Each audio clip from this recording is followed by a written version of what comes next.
What's happening, you guys? Good morning. Happy Friday, the 17th of July.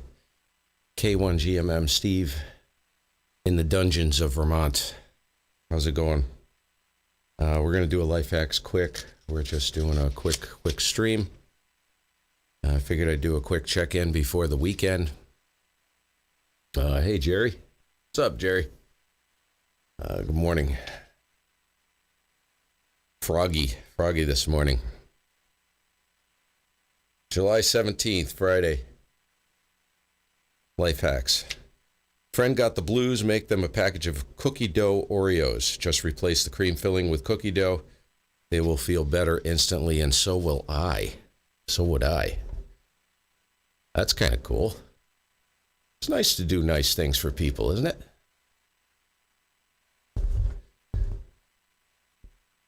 Yeehaw. So we're just doing the usual thing. I figured I'd push a stream, see who's knocking around, say good morning, yada, yada, yada, all the good stuff. Got the Anon back. We're on the Anon 200 this morning. And seems to be working well. I asked Doug, the tech that worked on the Anon. See if I can get my microphone straightened out here. To put a better fan in it. And holy crap, he put a 3,000 RPM fan in it, and I'm going to have to move it into the other room. Sounds like a friggin' 747 about ready to take off.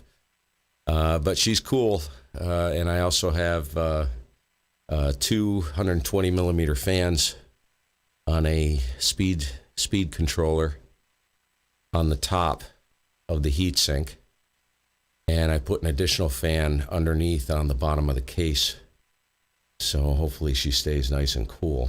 And did a test run last night. Couldn't get pure signal to work. Would not work. And I remembered that I had reflashed the firmware to 5.2. And I read somewhere that if 5.1 or 5.2 gives you problems with pure signal, you have to roll it back to 5.0. So that's what I did, and boom, everything lit up and everything was fine. However, I had a complete lockup on the software last night when what did I do? I was doing something in a browser, and it just, boom, it just locked up and couldn't get it unlocked. So it's probably an audio setting, because I did make some changes in the audio, in the buffering and stuff like that. I can't remember what I was doing.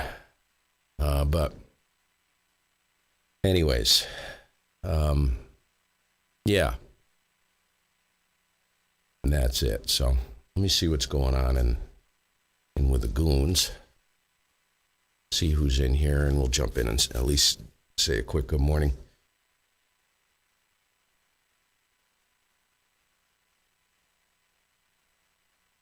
Test my, okay. Ooh.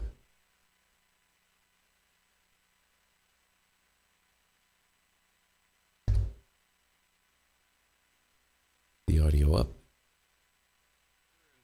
The news and everything, get all the station. You get all the countries, you know. See if my and audio's it's all balanced. Open, you know, Looks nothing okay. closed, so no commercials or nothing. It's like the old system, like I would imagine, you know, like DirecTV. You know, at the beginning there, you had the card and you could see everything. You know, free, right?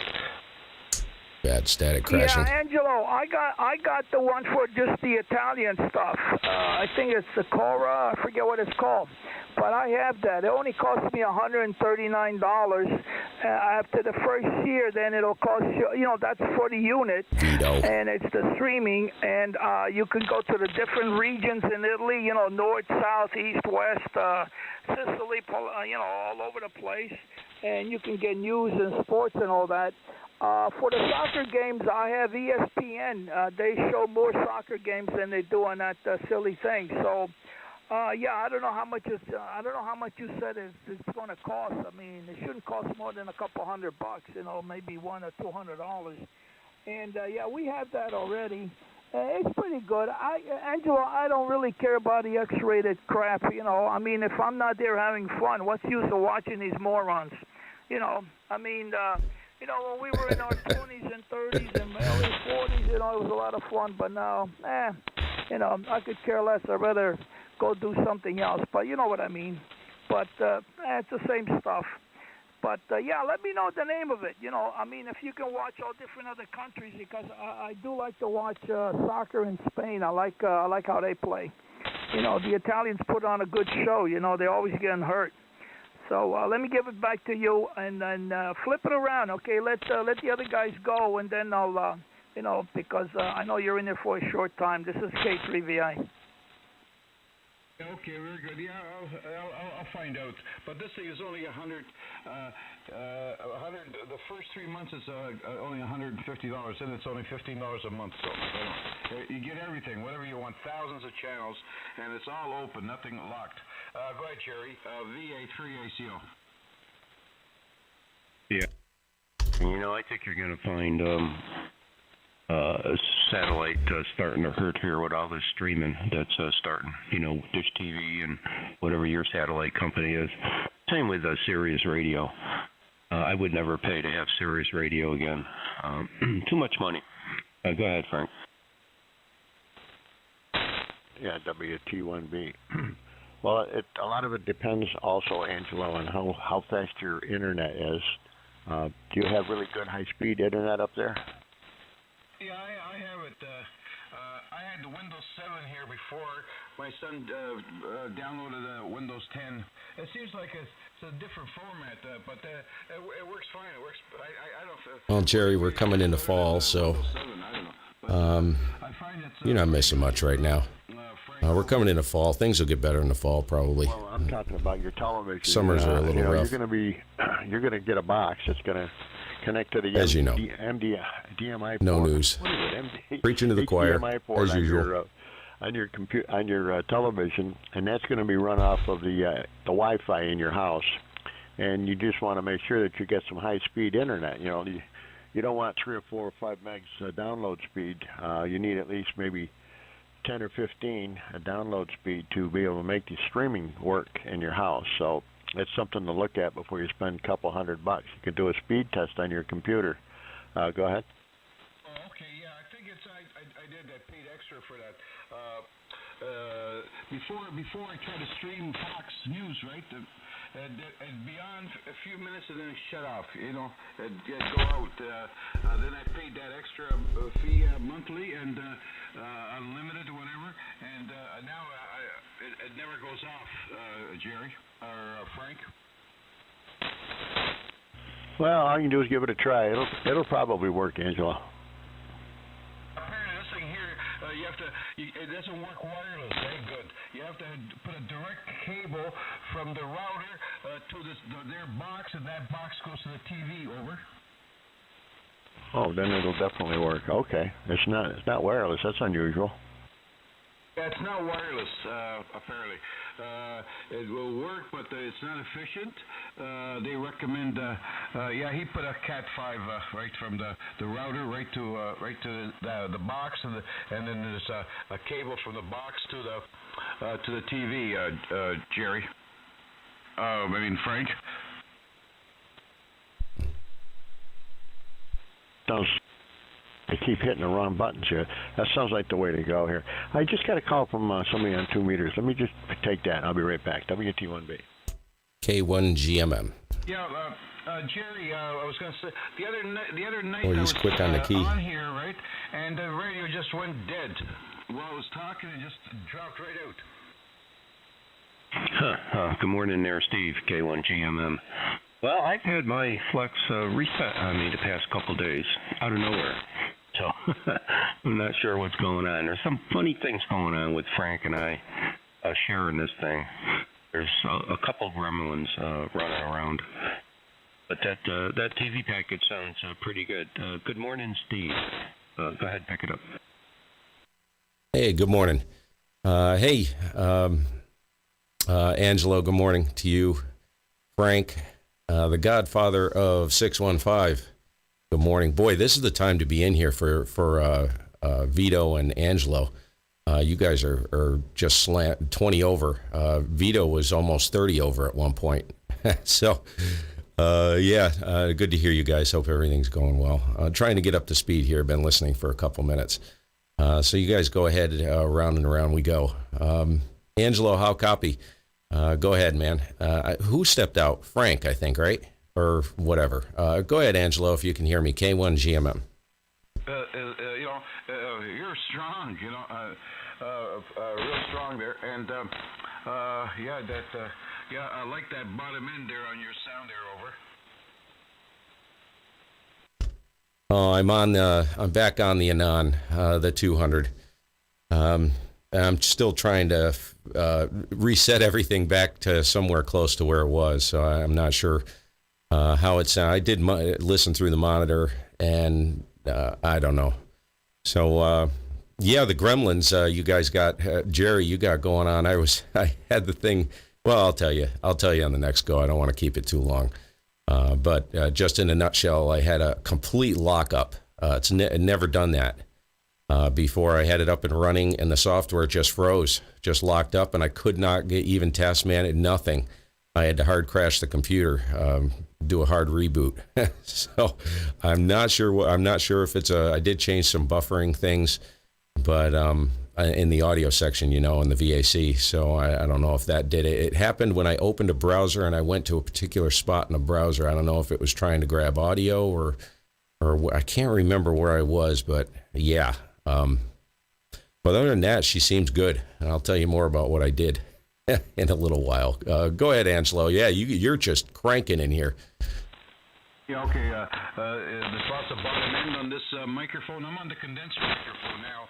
I was on the before on the RE27, Steve. Okay, and I'm on this. This is an audio technique, and that's what I'm using right now. I'm about a foot away from this microphone, and you notice a lot more bottom end on this. I think I'd have to, because I wasn't paying attention, Angelo. I'd have to hear the other one. I think the other one had a little bit more in the bottom, a little bit more grunt. I don't know, Jerry. You may have been paying attention there. Go ahead. I'd have to compare the two, just like you said. It sounds good, but I'd have to do a comparison. Hey, question. So what is this thing, now that it's fixed, what does it draw for current when you're just in the receive mode? Have you checked that out? Yep, I just looked at it. Right now, on 30% drive, I'm drawing 8 amps, and on standby and receive, it's drawing a little bit below 2, maybe 1.8, 1.9 to 2, somewhere in there. Oh, that's much better, because I think you reported to us before that you were drawing 4 or 5 amps in receive, right? Oh, yeah. I mean, something was definitely wrong. DC to DC converter, he said. That was toast. The funny thing is I said, could you put a better fan in it? Because I have read some issues about heating on some of these, the 100s, 200s, and a lot of the guys have modified them. So he stuck what he called, he stuck a screamer in there, which was a mistake. It's a 3,000 RPM fan, and the stupid thing sounds like a 747 just before they rev up to go down the highway, right when they're revving up to go down the runway. But I can feel air coming out the back. I took an additional fan, stuck it on the bottom of the case, made some standoffs for it, mounted that on the bottom because it's a bottom aluminum plate on the bottom. The entire case is a heat sink.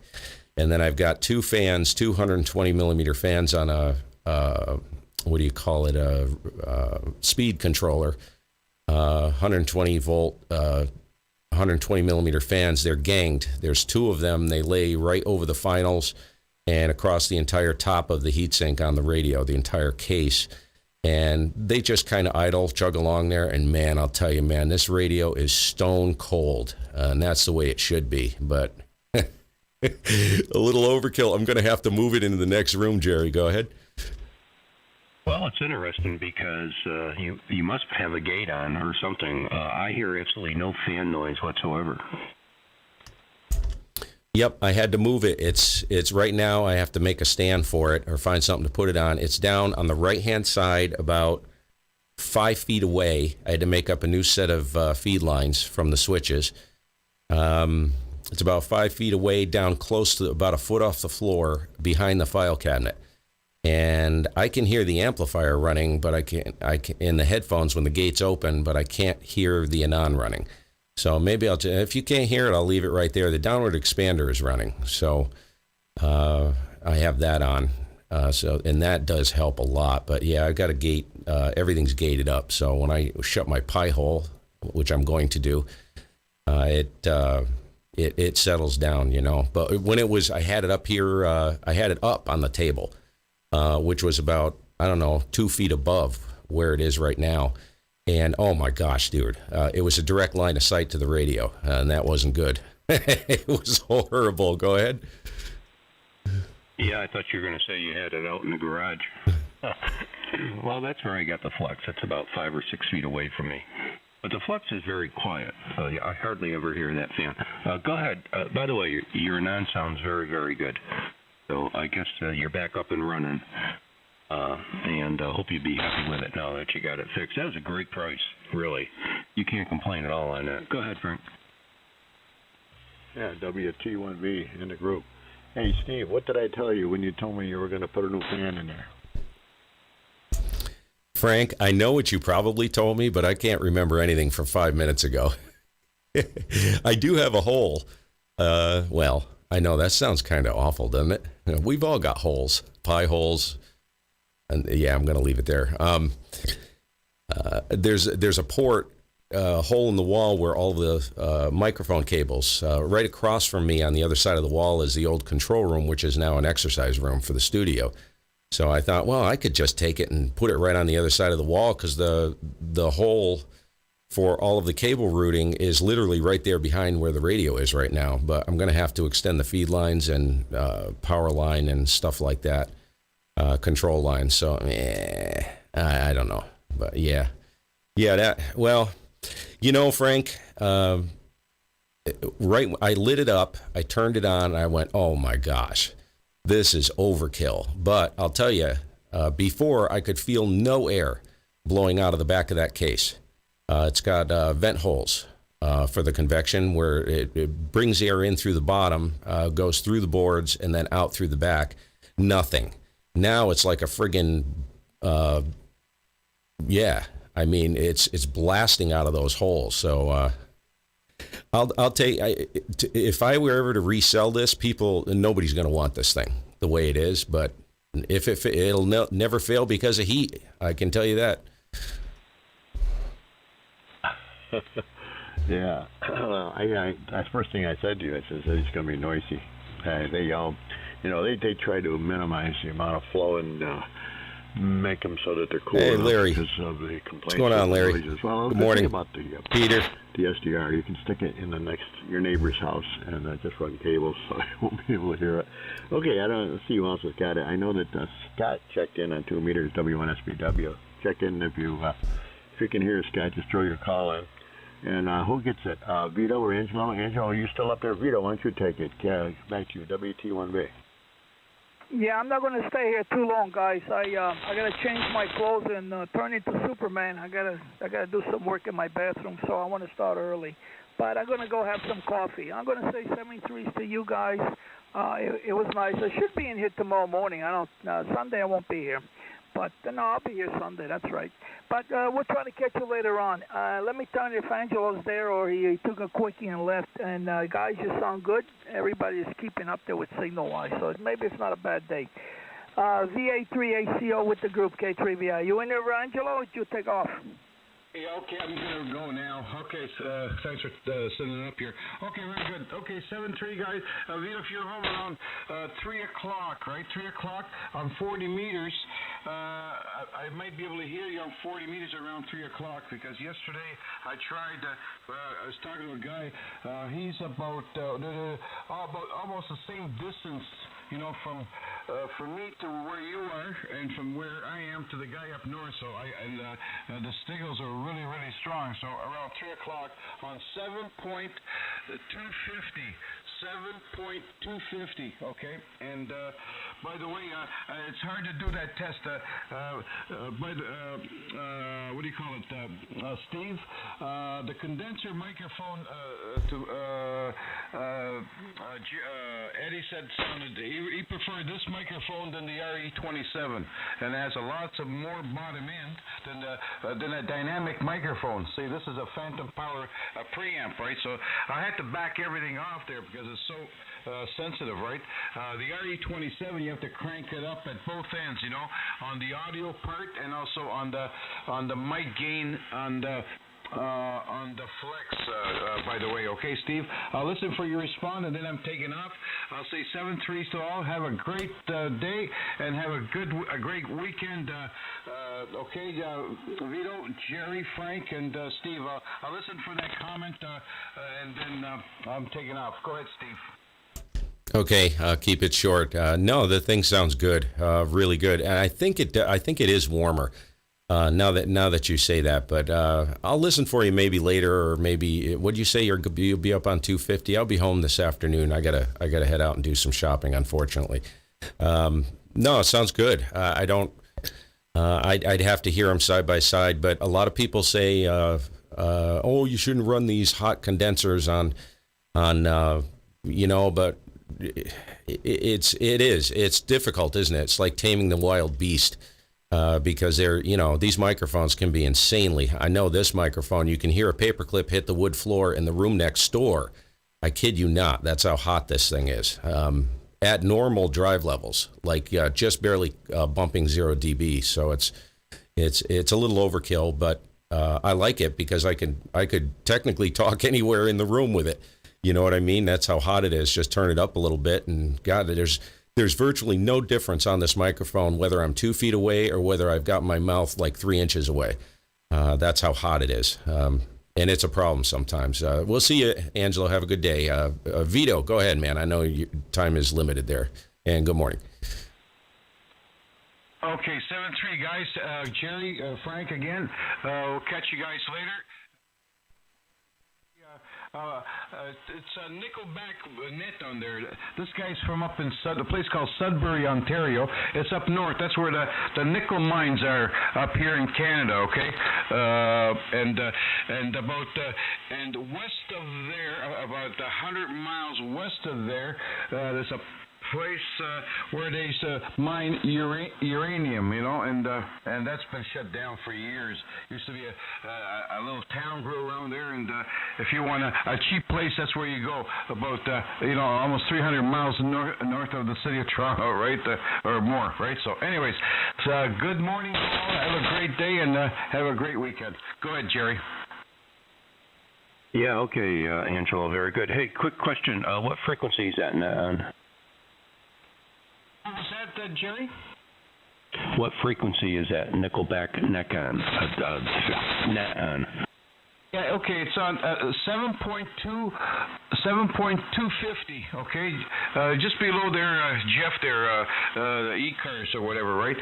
3 o'clock. That's incorporated with this net up here in Canada, and there's a guy in Maryland, somewhere in Maryland, on the American side that he's like a relay, or sometimes nobody can hear the guys up here in Canada, so he intervenes and jumps in there. And I think he's up in Maryland, and he comes in here really, really good up here into Canada. Okay, 7-3s. Okay, very good. 7-3s. You have a great day there. Go ahead, Frank. Pick it up. Yeah, okay, 7-3s, Angelo. We'll catch you later. 750 is pretty close to South Cars. South Cars is on 7251, so but maybe they're over by the afternoon. So take care. Have a great day. Thank you, Frank. You too. Hey, Frank, I got a question for you. Yeah. Sometimes when you're transmitting and then you're done talking, I don't know if it's an equipment issue or if it's just you taking a long time to unkey. Because usually what happens is you'll be talking, you'll stop talking, and then you'll take a second or so to unkey, and the other person's already talking. Is that you taking the time, or is it some issue we got here? No, I think it's me, because at least twice this morning I hit the tune button instead of the Mox button when I tried to hang this thing up. Hey, Larry, what are you doing? Larry, what do you do? Are you a trucker? Document. Or are you just traveling vacation-wise? Just curious. On the stream there, K1GMM. Surgery on my brain. No, I need it too, really bad. And what are you up to, Peter? A couple of times I've done that. I hit the tune button. Of course, now to unclick that and click the other one, now you're talking a second and a half.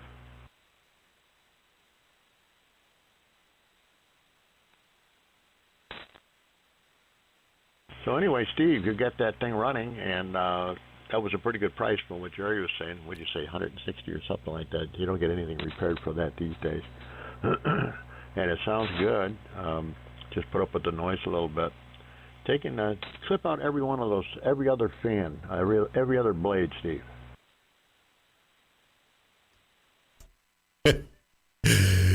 Yeah, I can't imagine. I can't imagine what it would sound like if it was out of balance. Good Lord. I figured it would be like a traditional, because the other fan, Frank, it was really slow. I mean, you could almost see the blades, individual blades as it was turning. I mean, it was worthless, absolutely worthless. Probably like a 1200 RPM, something like that would be probably the sweet spot. It would be quiet,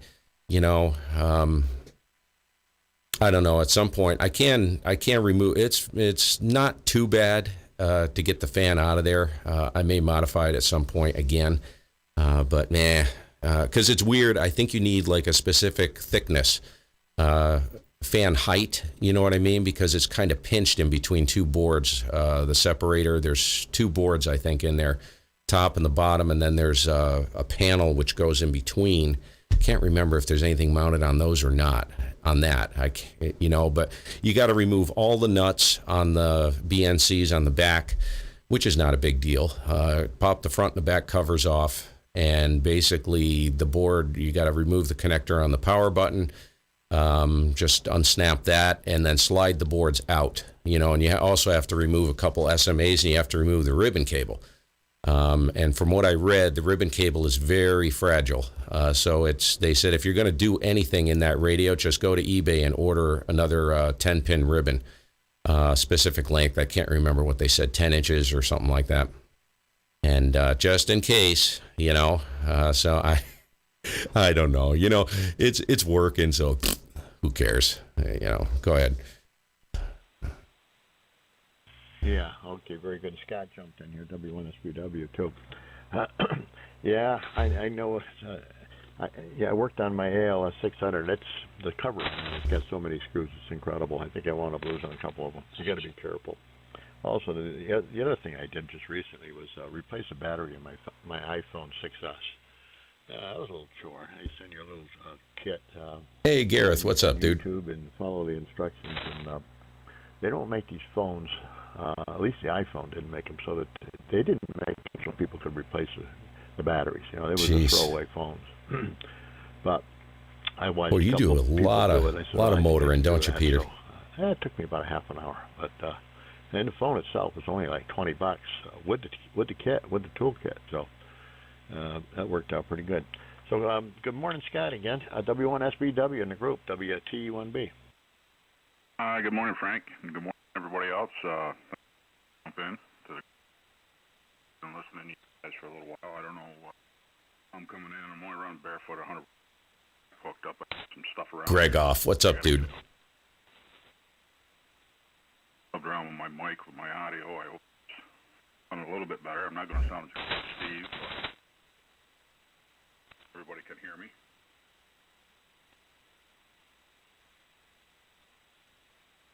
Sounded like you're breaking up just a little bit. Was he, Steve? Yeah. Hey. Good morning, Scott. Steve here, K1GMM. It's dropping. It's just dropping in and out. We're getting what, a couple words, 2, 3, 4 words at a time at best, and then all of a sudden it'll drop and then it'll pop back in. Is that what you're hearing, Frank? And then send it back to Scott. I don't know. Jerry, chime in too, but that's what I'm hearing. I want to. It could be me because I'm giving this the first run again. That's what I'm hearing. Good morning, Scott. This is Jerry, W1JWC. Oh, Connection or something. Greg, hate that. You step on a freaking nail. Like a broken cable or something. All right, guys, let me check some stuff, and we'll see what I got here. 5,000 miles a month. Now, that was okay right there. Okay, well, I think what happened is I was waiting for a chance to get in, and I was running Vox, and now I'm back off. I'm keying the mic up. Oh, the old Vox problem. Okay. Yeah, you probably need to set the gain up on it just a little bit then. Okay, other than that, you're fine. Go ahead, Jerry. Jeez, dude. Yeah, that sounded good. That was a good transmission. That can be serious, Greg. Take care of that, man. All right, everybody sounds good and strong here this morning. Let's see, today is Friday, I think. I'm usually not too sure what day it is when I get up these days because, like I said, Terry stopped working a year ago, and I lost my reference point for going to work, and especially when the weekend comes. I lose track of when the weekend rolls in because she's here every day now. So, anyway, Steve, you must be running into the same problem, right? Because your wife, I think your wife's name is Lisa. She's home every day now, right? She's not going into work. Yeah, Roger. Yeah. She's we have an office set up in the spare bedroom for her, so she works from home. And they will be working from home indefinitely. VCS said that they're not bringing anybody back to the corporate offices till at least next summer. And they said this 2 months ago. They know where this is going. They see the writing on the wall. And yeah.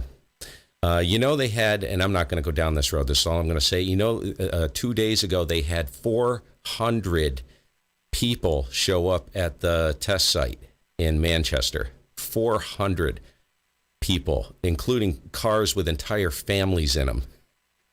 They at Southern Vermont Medical Center, they have 400 maybe in an entire week. Yeah, crazy stuff going on up here right now. Kind of big reports coming out today, I think. So we'll see where we're at in the Manchester Northshire community. There was somebody, I think, that said, "Good morning, Jerry. If you hear me, go ahead." Somebody's in there.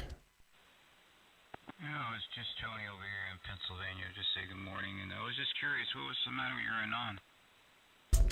Hey, Tony. Good morning. Yeah, I was listening to you and Eddie last night, providing huge amounts of entertainment. I always listen in there at night when I'm fussing around. The DC to DC converter failed on it, and it was very, very hot, that was probably the reason why it was in the process of failing. So Doug, yeah, he replaced it, cost me about $159 and change, and upgraded the fan, which now sounds like the space shuttle on liftoff. But I'm going to deal with it. I got a major additional cooling on this thing, and it is stone cold. I mean stone cold. So if it fails again, it ain't going to fail because of heat. It's just going to fail because it's a piece of crap. Good morning, Tony. You take it and hand it around, man. Good to hear you. K1GMM. Good morning. Okay, very good. So, all right, well, let's interesting. Yeah, he's pretty fast when he does stuff. He's very, very good and fast. So, and you don't have to write a book out like you do with Flex. Flex, you got to write a report and this and that now, so it's a little different. But anyway, it's good to hear you, and we'll say good morning to you, Jerry, and Frank. It's good to hear you too, and I don't know who else is in there, so I just want to say good morning. Hopefully you're hearing me. Go ahead, Jerry, NY3. Yeah, okay, Tony, very good. Good to hear you here, too. You sound good here up in western Massachusetts this morning. Yeah, that's a good deal for, $160. That's a bargain to get that repaired for that price. And he paid to ship him back, is that correct? No, but it cost me $71 to ship that thing. He shipped it back. It was here. Let's see. It shipped out Monday morning, and it was here. What's today? Friday. So it was here yesterday on Thursday. So it cost him. It cost me again $38. So all in all, the entire repair bill, including shipping down to him, was, let's see, 160, 71. So that's $200 and $211, something like that, I guess. No, 200 and can't even do the math. 231, something like that. So that's okay. I basically stole a radio. Got it about $300 cheaper than what it usually goes for, at least. So, whatever. I can live with that. Let me ask you a question, Steve. Do you have birdies in there now? Any chance the supply? Birdies on the pan adapter you're talking about showing up? Yes. You see any birdies? Negative. I was a little concerned last night when I first lit it up. I saw a bunch of birdies on the band, and what did I do? Then I moved it off. It was something was happening. I don't know if it was on the band or something around me. I thought it was a radio, and I thought, oh no, I got these fans are causing problems, and I moved it off. Like you probably heard, it's about 5-6 feet away from me, about a foot off the floor behind the file cabinet, and it's very quiet over there. I can hear it, but it's not like my head's going to implode, So, and then they went away. I don't know if it was coincidence. It was on the band. Completely disappeared, but there's nothing this morning, Tony. I know that's a long answer. Go ahead. You have to look around the 900 megahertz, 900, 38, 900, 38. I forget what it was. There was a few of them. It comes from the power supply, not the fan. So that's why I was curious of. So all right, very good. Well, that's good. I know they upgraded the power supply in those things because the one I had upgraded and it had birdies and.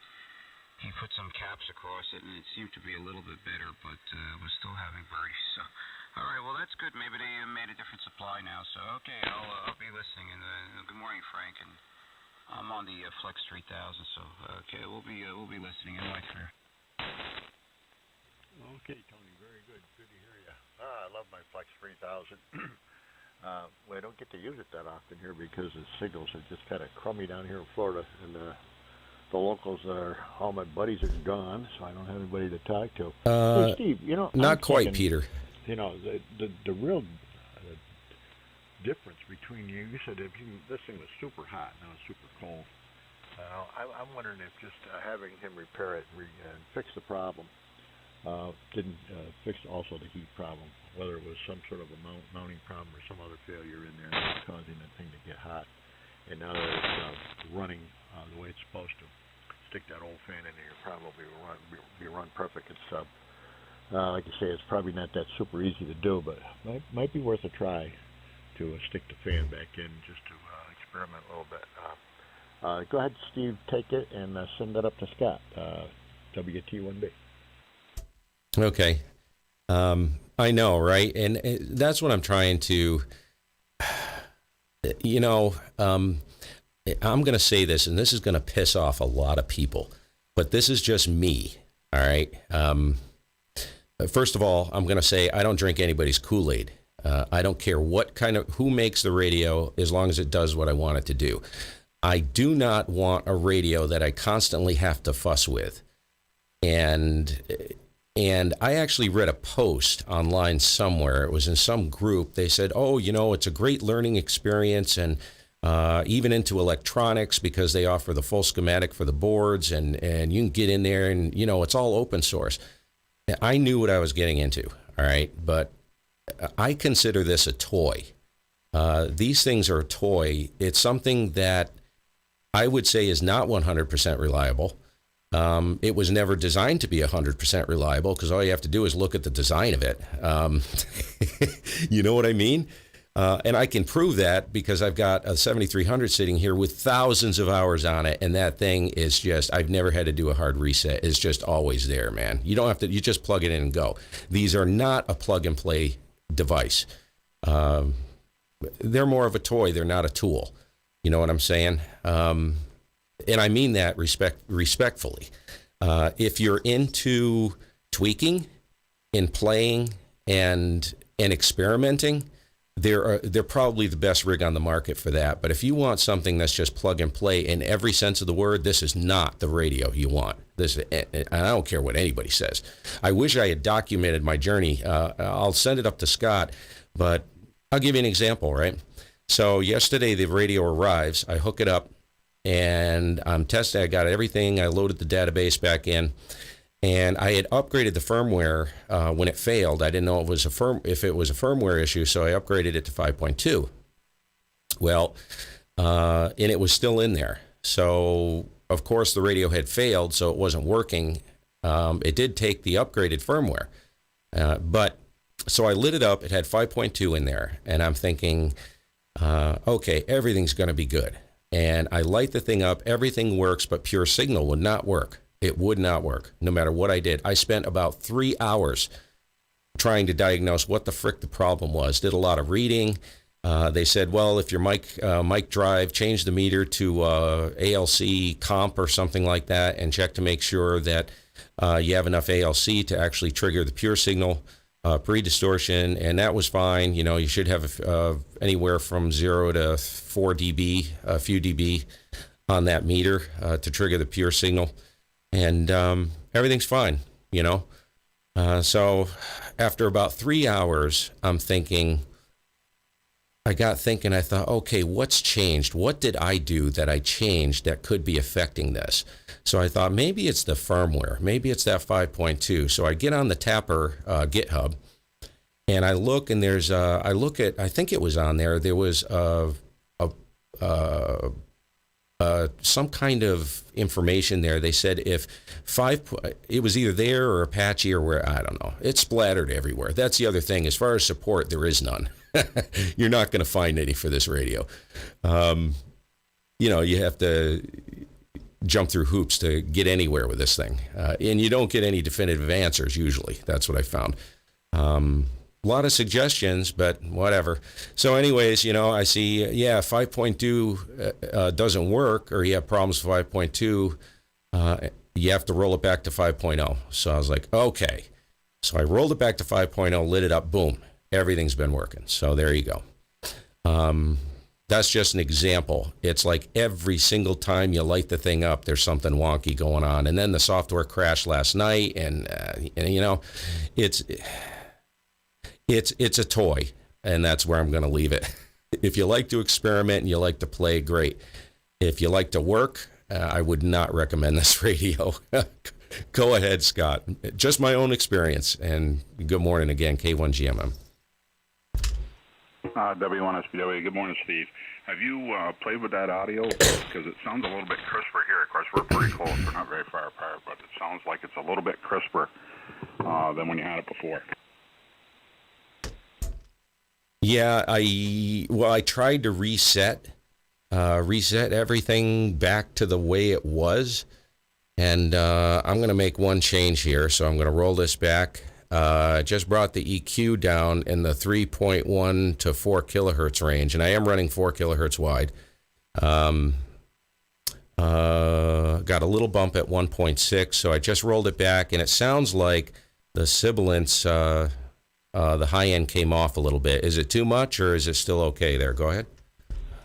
No, you're pretty good here, but like I said, I don't know if it makes a difference because we're so close, but it did sound a little different from what you had before. This time around, it sounded like it was a little bit crisper. Well, is that a good thing or a bad thing? Good thing on my end. Oh, I'm going the wrong way then. Oh, gosh. Okay. Well, I can make it a lot crisper if that's if everybody thinks it needs to come up in the high end and the brightness. I could tear your face off if you want me to, but I just brought it back up a little bit. And let me bring it back up even more. So this is even a little bit more. Let's bring this up a little bit. Let's put a additional bump at 1.6. So we got 1.6 up there. Mid-range. So yeah, the EQ is almost bone flat on this microphone. And I can hear the mid-range presence just came up a little bit too. So I don't know. I'm open to suggestions. Anybody that has good copy, hit me, man. You won't hurt my feelings. I'll figure it out. Sounds like a studio to me. Yeah, it sounds really good, Steve. Either way, in the adjustment range that you're playing with, sounds great. All right. I know you can get awfully neurotic with this stuff, and I try not to, but this is the Anon strong point, and this is why I got it. So I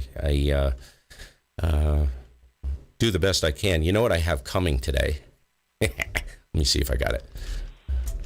Yeah, you know what I have coming today is what the heck is it called? It's called it's a Behringer 2000. What is it? The FX 2000 HD or something like that. Got it for a steal. It's about the only one you can find in the continental United States. It's used. I got it used, and the problem, like with the Anon, what you put in is what you get out. It's the only transceiver I've seen where you can basically, you don't have to force it to do anything, So, but the problem is with a pre-distortion and you run the gating and the stuff like that, it sounds like you're in a padded room. There's no room ambience, So I've got this. I hear this device is really, really good. So I played with. What was it? What do you call that software? Cakewalk by BandLabs. And I couldn't get it interfaced to the radio because I can't get the VAC and Voice Meter Banana to do anything, and I gave up on that. But I had a beautiful reverb plug-in, very, very well-controlled, very short reverb for a little bit of room ambience, and oh my gosh, everything came to life, So I'll be playing with that a little bit. I don't know if that's going to help or hurt. A little bit goes a long ways with that. That's the problem. But it kind of takes it out of the, padded cell range, sounding like you're in a padded room, and kind of gives it a little bit of presence. You know what I mean? And you can do all kinds of stuff with that thing, man. You can alter the EQ and the reverb, and it's got expanders and what is it? What do they call it? All kinds of different tools for vocal enhancement and all. You can get crazy, but I don't know. That's going to be here today, so I'll be playing with that. Go ahead, Scott. Back to you. Yeah, okay. I just thought it sounded a little bit different than when you had it before. Not a lot. I wasn't complaining. Want you to tinker with anything. I'm gonna have to step out, guys, for a few minutes. The dogs are up and they gotta go out, so I'll be back in a few. Hey, W2CSI. Good morning. Let me. Hey, see you, Jerry. Have a good day, man. It's interesting when we think of all these radios that are out here today. And why? The 7300 is a great radio. Everybody knows that. Sounds great too. But why has ICOM stayed at the 2.9 kilohertz transmit bandwidth, or 3, whatever it is? I think it's 2.9 actually. Why have they held at that position? You got any insight into that, Steve? K1GMM. That is the almighty holy grail of questions, Jerry. I don't know. I don't understand it because it's such a great, the audio chain, the audio chain in that radio is probably the best. I think it's even better than like a 7851. It's the best sounding super, well, it's not a superhet, but you know what I'm saying. It rivals radios like costing 2 or 3 times as much, just at 2.9 kilohertz, if not better. You know what I mean? That's all they need to do. They don't even have to go out to 4. If they could reel that out to like 3.5, 3.6, that's where the magic starts to happen, I don't understand it, and everybody complains about it. It's they try to. I don't know if they have a conformist mentality and they want to stick to. It bothers me. That's the only thing that bothers me about ICOM. And I'm going to get on a soapbox just for a second.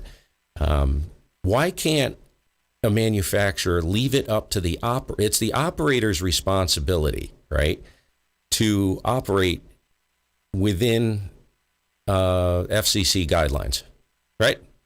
That's not the FCC's. It's the FCC's responsibility to enforce it, but the obligation falls on the operator.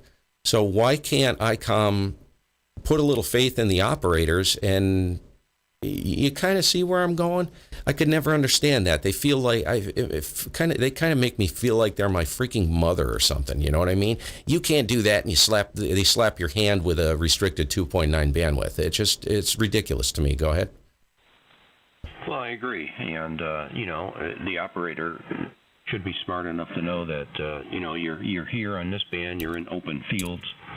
There's nobody around you, so have at it with the bandwidth if you're not going to interfere with anybody. But yeah, if you go up on 20 meters, you should be smart enough to know that you don't want to operate 4KC wide. Usually, again, it depends what's going on, but certainly during a contest or something, you want to bring that bandwidth down. So yeah, I don't know why they've held out, and I guess the 7610 must be the same.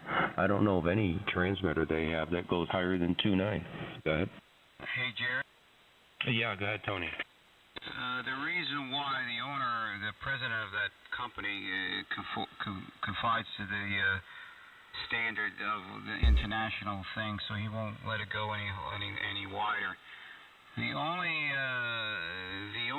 ICOM I've seen that actually went wider with a slight modification, I believe, is the 775. I think you could get that out to 4KCs, but you have to modify the DSP.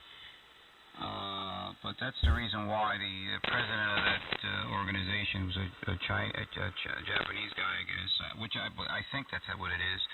And he coincides with the other, with that that IUD, whatever that standard, and they just leave it like that way.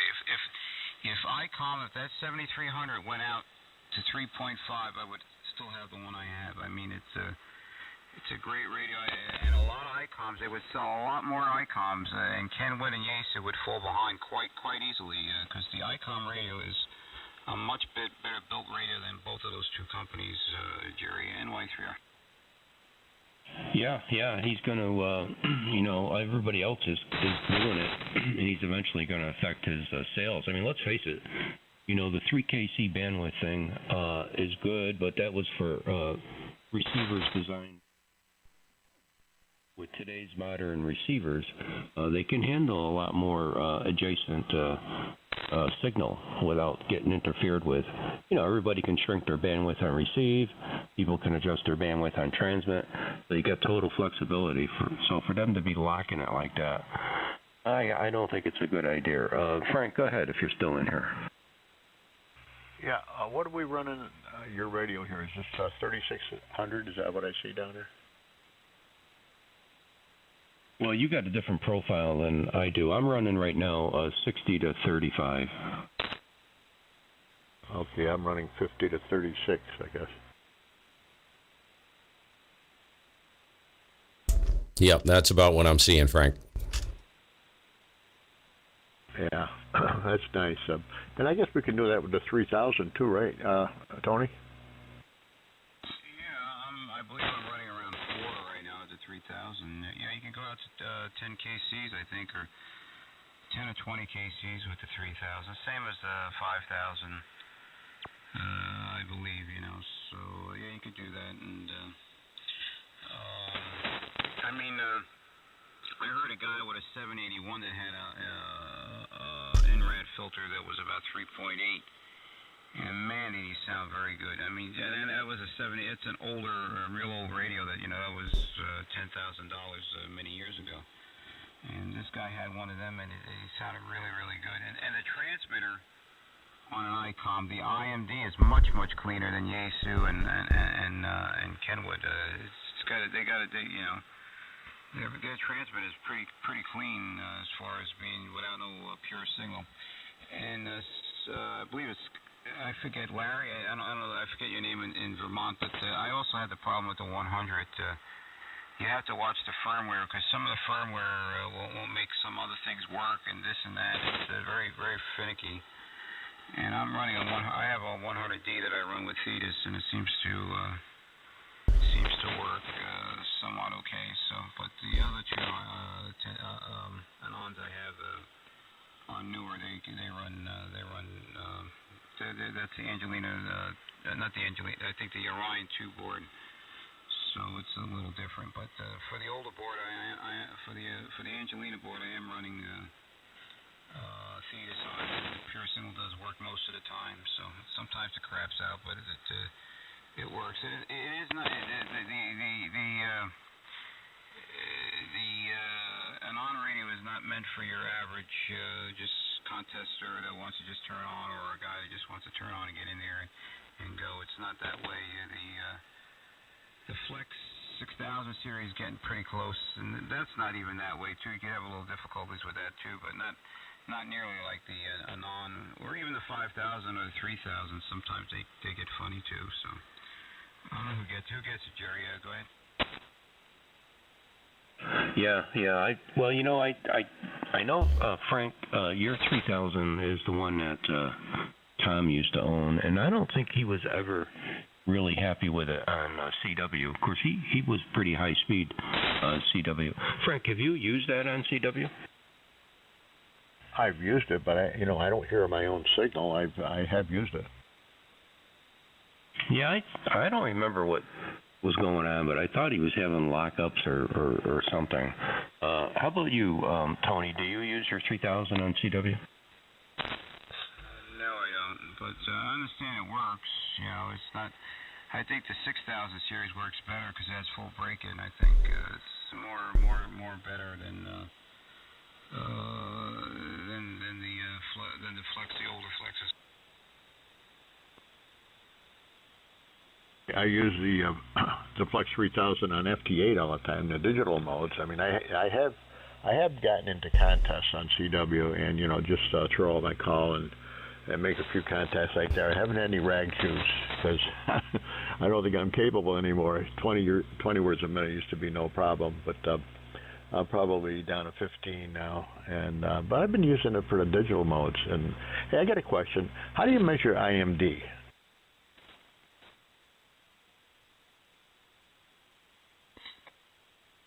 Well, you look to see if you're blowing out of the thing, but you could look on the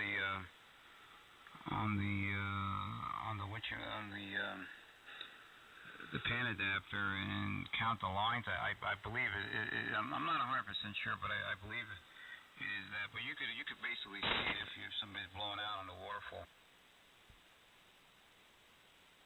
Yeah, I mean you can see it on their signal. How do you see it in your signal? The waterfall, and when you're talking, if it's not popping out of its system, it should be fairly decent. And you could also look at the signal on the pan adapters to see if it's kicking out. And also you can look at your ampere to see how the lines are. But you can pretty well tell if it's bad. Well, I know I'm, using the digital modes, you'll get some people respond, and they'll tell you what's your IMD, the actual number. So I always wondered how to do that. I'm not really too familiar with that, Frank. Yeah, on like FT8, Frank? Is that what you're referring to? Stuff like that? Yeah, you always saw it on PSK 31, FT8. Yeah. Yeah, yeah. It doesn't take much ALC. I know this is not how you probably should do it, but I get very good reports doing it this way. What I do, ALC, from what people have told me, what I understand is very critical on like FT8 stuff like that to prevent that IMD from splatter. It's very easy to splatter. So what I do is I if I can find a clear spot, right, I'll just click the tune button in the software, light the radio up, and I will roll the power back. You really can't do it in a dummy load because the power things will fluctuate between a dummy load and what your actual antenna is, and the impedance match, and all that other stuff. So what I'll do is I'll watch the power meter, and I'll watch the ALC. So what I do is I bring the power up or the gain up on the ALC until I peak the power. Right now it's going to be too hot.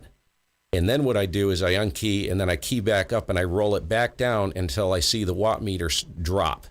The minute that drops, that's where I leave it. And when I look at the ALC, this is on the 7300, it's very low. I mean, it's almost off on the ALC meter. And that way I know I'm getting full power out wherever the radio's set, and yet I'm not, because you can push the ALC and you're not going to get any more power out of it. You see what I'm saying? And that prevents. Now I'm talking to 7300. Other radios I don't know, but that's how I do it. Go ahead. Yeah, I think I'm doing it basically the same way on my Kenwoods. What I usually do is I'll set the radio at 100 watts, and then I'll take the audio gain and I'll back it down and set whatever wattage I want. And that brings the ALC right down to the bottom. So that's the way I do it.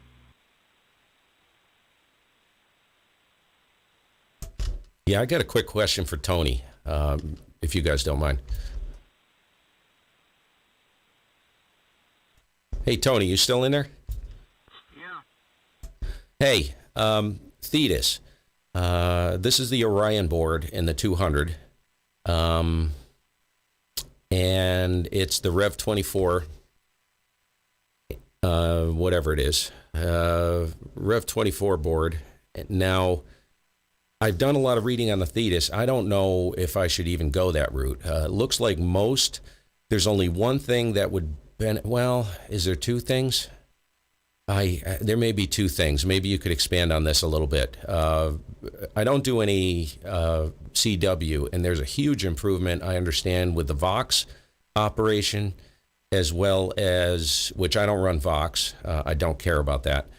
And QSK, full break-in. On CW, a lot of improvements they did from what I read. Okay, now the one advantage I think which would be beneficial to me is that Thetis is designed to run on a gigabit LAN, correct?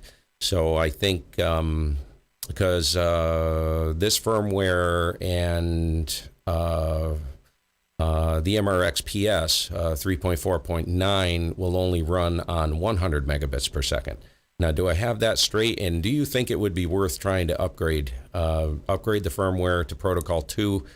Knowing that and knowing me, and my name is Steve, by the way, is it worth it? Or should I just say, screw it and leave it alone? Go ahead.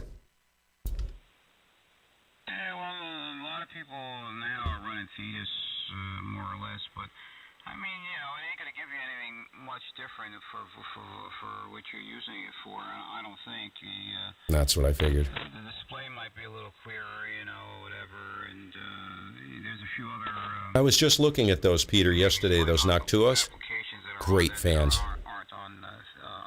aren't on MRX, but for just rag chewing type thing you're doing, you're not going to notice probably anything different, Steve. Over.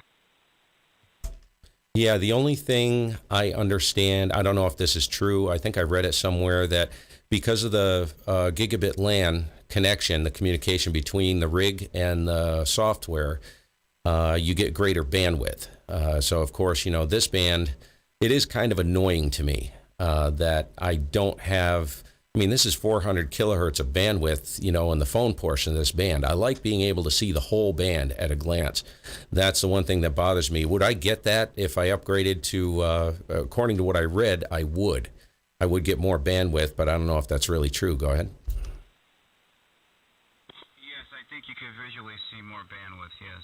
But to me, it don't matter because all I look at is mostly what's next to me. I don't care what's, 100, far away. Yeah. And that's the way most people are. I'm kind of a freak because oftentimes I do a lot of listening. So I like seeing the band and it's just point and click.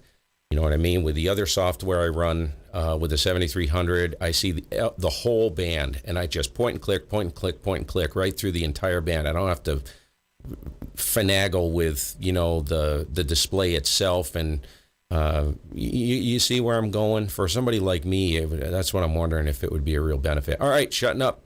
I got to go grab another coffee, and you guys off and running. Thanks for letting me pick Tony's brain. I was going to jump in last night, Tony, but you guys get on a roll, and I really didn't want to interrupt. Frank, Jerry, go ahead, take it. It's been a while. Hopefully you're still there. K1GMM, thanks. Yeah, I'm still here. And, Frank, I had a laugh a couple transmissions ago. It's like we're on a game show here using this flex with the multiflex because I don't know if you ever watch Family Feud where the two contestants are up there and he asks a question and they got to hit their button. All right, I'm going to run up and grab another coffee, you guys. I'll be back in a bit. Well, that's what happened a few transmissions ago. I went to transmit and you beat me to it and locked me out, Frank. Go ahead. Well, you don't know how many times you've done that to me. I think you're the winner of the Gong Show or whatever it is. Well, it's a good thing too, but at least we don't do it at the same time. And you get to know right away that you're not putting out. It's the other person. That is pretty interesting. So, yeah. It'd be nice if they could fix that and, fix the monitor. At least fix the monitor. Then we know it's ready to go. Like now I get the monitor on, but I've got the monitor volume down low, so it doesn't bother me so much. I just click the monitor off. Now it's so much better, obviously, to try to hear yourself with the delay here. Well, yeah, I'm gonna bail out. I'm gonna get some breakfast. I feel pretty good today, and we'll see what happens. Maybe I can get out and do something. That would be great. I'd like to just wash my car. That's how bad this has been for months now, and. Maybe it's getting better. But you sound really good, Steve, with the Anon, with that toy. And you're right. I guess it's not a plug-and-play radio. I didn't think the Flex 1000 was a plug-and-play when I got it at first either. If it didn't have my buddy Jerry, it would still be setting it up and getting it run right. So it does help to have friends that have been into this before. I don't know if anybody helped you with your Anon, Steve. You sound like you're pretty persistent, like all of us, I guess. If you got to have patience operating this kind of equipment. It's not your knobs and buttons radios, for sure. And then you always have the glitches with the software and try to figure out what's going on. When in doubt, reboot, that type of thing. But everybody sounded good, and it's great to get on here in the morning and have these kind of discussions. Let me see. I'll turn it over to Jerry because he made that comment, and then I'm going to get out of here. 7-3s, guys. WT1B will be clear. Go ahead, Jerry. Yeah, okay, Frank. Very good. I'm going to get out of here too, guys. Going to go upstairs and have some breakfast and get going. Well, I'm glad it's working for you, Steve, although I think he ran upstairs for coffee. Scott will say 7-3s to you, too. And Tony, good to hear you in here this morning. And anybody else that's around, I will say 7-3s. W1JWC will be clear, and I'll throw it over to you, Scott.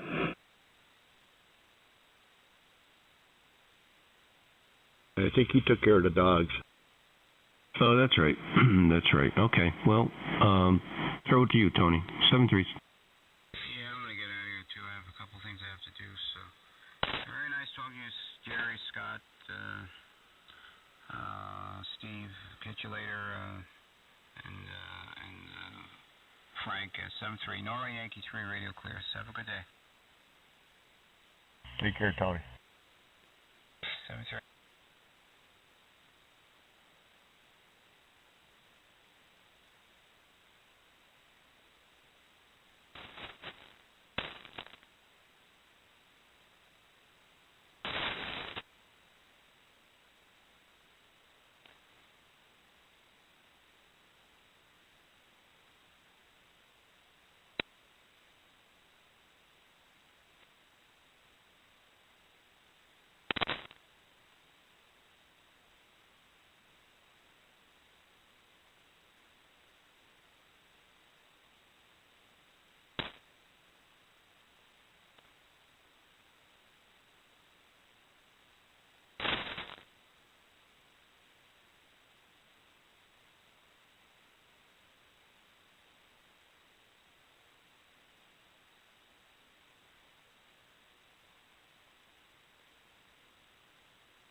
we're back, but I think everybody maybe have cleared.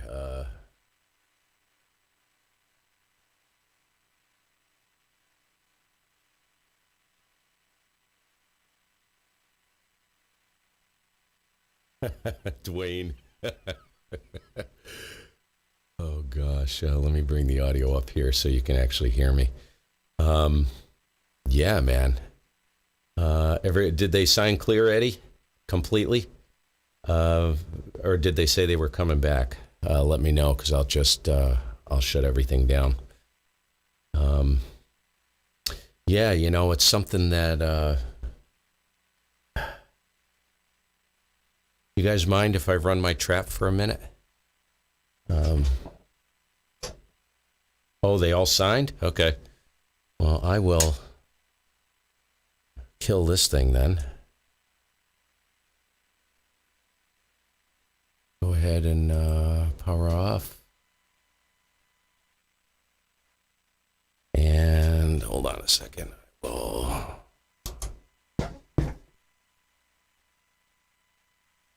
Kill the jet engine over here.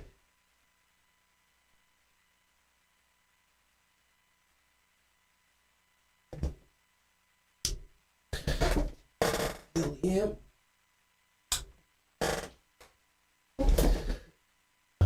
Hey Jay. What's up, Jason? Oh, fantastic, man. You got New York on 40. How late was it, Jason? Not sure. There was DX in there, I noticed. Yeah, the pan adapter thing. I'll tell you. I have to say, after playing with a non-type stuff, Power SDR, you know, HP SDR stuff like Uno, excuse me, I got the hiccups, Uno and console, they are really, really good. Really, really good, you know. From my experience so far, they're easier, they're more stable. You can see enormous. That's a nice part about like the RSP series, the Duo that I have. You can see enormous bandwidth on that thing. It's fantastic. And have you guys ever noticed this? When you watch videos on YouTube of guys running flexes and anons and stuff like that, you never see them with a pan adapter pulled all the way out at huge bandwidth. They're always like right on themselves. And remember what Tony said? Tony said the same thing. He has it. He just checks to see he has it tightened right up, so he has his signal there, and he can tell if anybody's on each side of him and stuff. Just really, I don't quite know why anybody would want to run it like that. But I suppose if you're rag chewing, who cares? But like you said, Dwayne, I would say at this point, what's the ratio of listening to transmitting? I know I got a big mouth, right? Ratio of listening to transmitting is probably 70-30 in on the listening end. 70% listening, 30% transmitting, and maybe even more than that. Like yesterday, I got the Anon. I never even once I had it running for hours, never even keyed it up. I checked to make sure I had forward drive and dummy load and everything was working, but you know, I just listen a lot, you know, and I but having, you know, that bandwidth there, I miss it. I miss it. Is it a deal breaker? Not really. So yeah, Dwayne, I mean, I may be in that camp, 90-10. I would say over the past few months. Now, that being said, you know what I really miss is, Jason, I'm wondering if you're going to try this at all now that you're making contacts long haul stuff on the low bands, which is not easy to do. I'm wondering if you guys are going to play in any of the events and contests. Event season is coming, and I'll be putting all the events that I'll be working in on the ticker at the bottom of the screen there. So you guys know what's coming. I got to take some time on the computer, and I got to plug all that in. It's fairly labor intensive. That's coming. I think they light up, in August? I think August everything starts up. And it runs right through like November. So there's like event after event. So yeah, I'm going to be doing a lot more transmitting than listening. 1 a.m. that side. 10 watts. Oh, that's funny. 1 a.m., so that would be, that's 9 p.m. our time, Eastern time, right? 10, 11, 12, 1, no. 8 to 12 that's 8. That was 8 p.m. our time, Eastern time. You're 5 hours, I believe, right? So, the 430S, man, there you go. And, just the other thing about how I've been into this for a long time, you guys that have been following what's going on.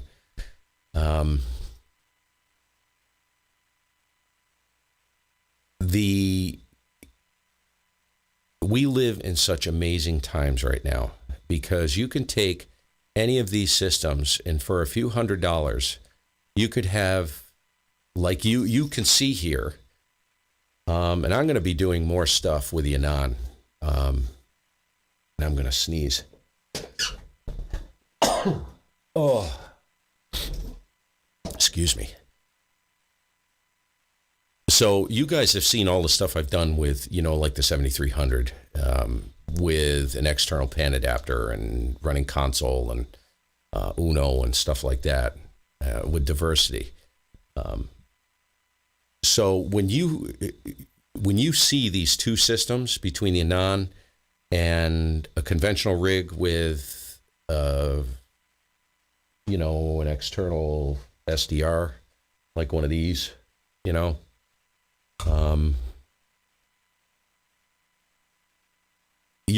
think you're gonna notice, you're gonna agree that these Anon Flex things are way overhyped. They're way overhyped. To be brutally honest, I'm not impressed. The only thing that really impresses me with the Anon is, of course, the audio. It's second to none. You can get, I haven't heard pretty much anything that can touch the audio of a well set up Anon. And talk power. Talk power is huge. The only thing that has like equivalent talk power I've heard is like an FTDX 5000 or 9000, and that's a stretch, I think. And it's because the IMD. There's a lot of splatter in IMD with Yaesu. All the radios do it. So it's it's, I don't know. It's one of those things. I guess it's what you're into, Would I buy, the almighty question? This Anon 200, I don't know if you've seen what these things went for in like 2015 new. That's when I bought my 7300 in the spring of 2016. I was licensed in 2015. This 200D was like $4,000, man. It's a $4,000 radio. I would never pay, in the new Anons, the 7000s and stuff, they really don't do anything different. They're not that much different, so is it worth buying one used to play with? Yeah, probably. Would I ever buy one new? Hell no. They are not worth the money they get for these things. That's just my opinion. You can do it. You just don't get the TX bandwidth if you like that ESSB stuff. Extended single sideband. But 73. I'll tell you, 7300 is a formidable weapon.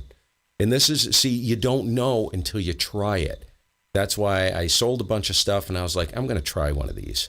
So I decided, screw it, I'm going to try it and to see for myself. And yeah, now I understand that a 7300, you can pick one up used for probably $700, and you throw like $350 at it for an RSP Duo. You get diversity reception, run Uno on it with an additional SDR switch for the diversity receive antenna. And you've got a formidable system that rivals anything out there. A non-flex expert on receive. Absolutely. Rivals it.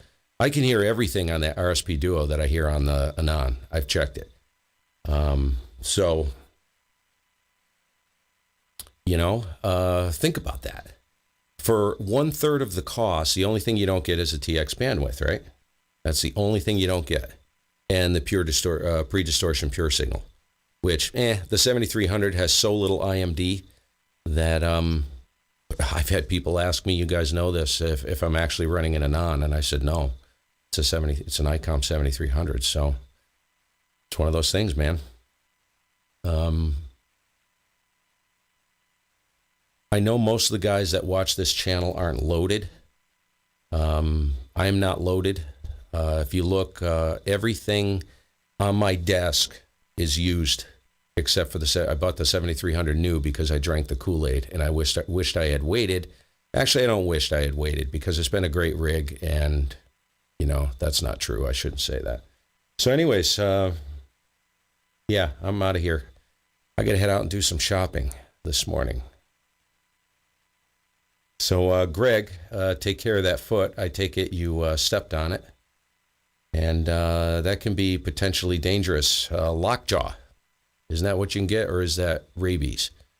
I think you can end up with lockjaw. Was from stepping on a rusty nail. Hopefully you had your tetanus shot. If not, I wish you well and a speedy recovery on that. Peter, you're still in here. Everybody else, K7HN,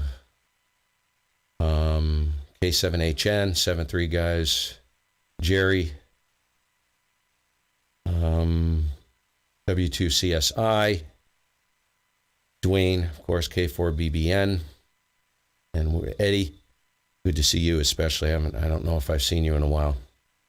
So, and Jason, and we'll see you guys later. Have a great day.